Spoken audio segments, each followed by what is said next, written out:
کیا جس چیز کی انسان آرزو کرتا ہے وہ اسے ضرور ملتی ہے؟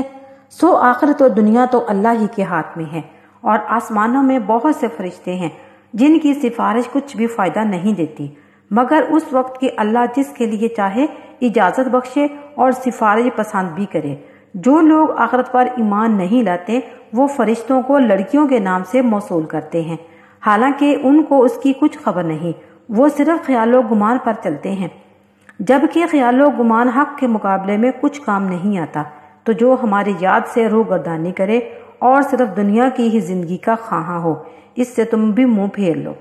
ان کے علم کی یہی انتہا ہے، تمہارا پروردگار اس کو بھی خوب جانتا ہے جو اس کے راستے سے بھٹک گیا، اور اس سے بھی خوب واقف ہے جو راستے پر چلا۔ اور جو کچھ آسمانوں میں ہے اور جو کچھ زمین میں ہے سب اللہ ہی کا ہے، اور اس نے خلقت کو اس لیے پیدا کیا کہ جن لوگوں نے برے کام کیے ان کو ان کے اعمال کا بدلہ دے۔